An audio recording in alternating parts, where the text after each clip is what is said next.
ఇక మాజీ సీఎం జగన్మోహన్ రెడ్డిపై ఏపీ మంత్రి సత్యకుమార్ మరోసారి తీవ్ర విమర్శలు గుప్పించారు. గడిచిన 5 సంవత్సరాలలో జగన్మోహన్ రెడ్డి ఆటవిక రాజ్యం నడిపారని విమర్శించారు. సర్వారాయ సాగర్ నుంచి భారతీ సిమెంట్ కు నీరు తీసుకున్నారని, కానీ రైతులకు సాగునీరు ఇవ్వలేదని మంత్రి ఆరోపించారు. అన్నమయ్య డ్యాం కొట్టుకుపోతే ప్రజలకు న్యాయం చేయలేదని, డ్యాం పునర్నిర్మాణం చేపట్టలేదని ఆయన మండిపడ్డారు. కనీసం కేసీ కెనాల్ ఆయకట్టు స్థిరీకరణ చేయలేకపోయారని, ప్రస్తుతం కూడా జగన్మోహన్ రెడ్డి అబద్ధాలతో కాలం గడుపుతున్నాడని ఆరోపణలు చేశారు మంత్రి సత్యకుమార్. చూస్తే ముఖ్యంగా పులివెందులు దాటిన తర్వాత ముద్దునూరు దాకా గతుకుల రోడ్డు ఉంది.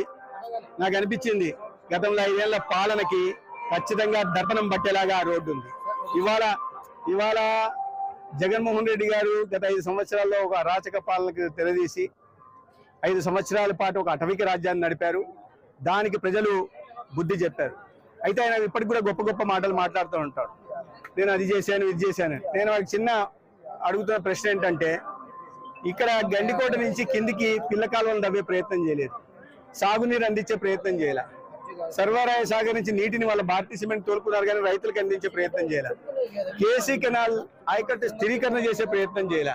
ఇవన్నీ కాకుండా వాళ్ళ స్వలాభం కోసం, ధనాపేక్షతో ఇసుక వ్యాపారం కోసం అన్నమయ్య గేట్లు మరమ్మతులు చేయకపోతే, అన్నమయ్య డ్యాం కొట్టకపోతే దాన్ని ఇవాళ దాకా ఆ పరిహారం అందించలేదు, నిరాశ్రయులకు ఇల్లు నిర్మించలేదు, మళ్ళీ డ్యాం పునర్నిర్మించే పరిస్థితి.